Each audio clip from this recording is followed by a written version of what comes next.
we just assume we already have the answer. That will save us the arduous task of problem solving.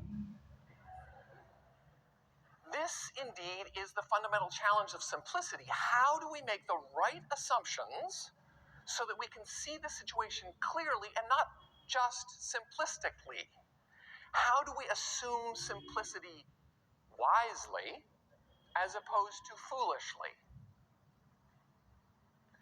This is exactly the task that faces every innovator, every entrepreneur.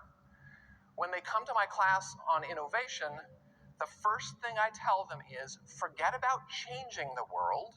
For now, just understand it. Try to describe it as richly, as fully as you can. The world is an incredibly complicated tapestry. If you try to pull out one string and say, this will do it, the whole tapestry comes apart. So instead, first understand, and then try to improve. But where do we start? First, you have to understand the physical environment, the social environment, the preferences of the people involved. If you don't understand those, you'll definitely come up with a non-solution.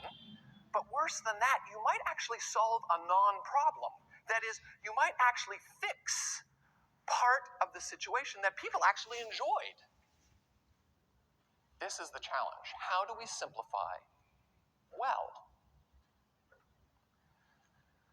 One of my favorite stories is attributed to Niels Bohr, Nobel Prize winner. When he was an undergraduate at the University of Copenhagen, apparently one of the questions on his final exam was, describe how you would determine the height of a skyscraper using a barometer. His response, probably apocryphal, is so beautiful, I tell it to everyone I can. His response apparently went like this. To be boring, you could measure the air pressure at ground level, then walk up the stairs to the top of the skyscraper, measure the air pressure there, and then convert the difference in millibars into feet. That's the answer. Alternatively, if you wanted to be a little bit more creative, you could walk up to the top of the skyscraper, drop the barometer off, measure the time it took to hit the ground, and calculate the distance based on the appropriate physics equation. Unfortunately, you broke your barometer.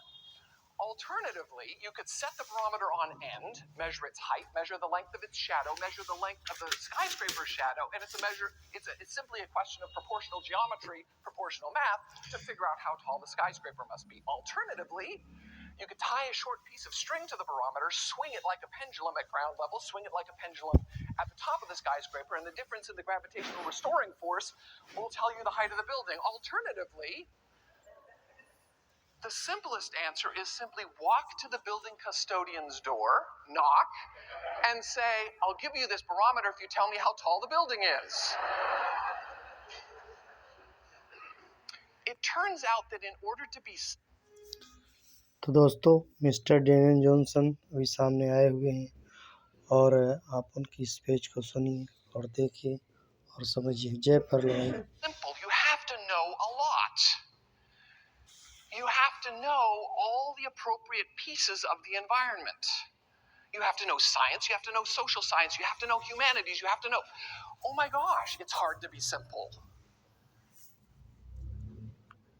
And that's... और इस channel को subscribe करना ना भूलें दोस्तों, क्योंकि परलोइन auto पुल release करने वाला है और सब लोग सीड फंडिंग करें। ठीक है दोस्तों।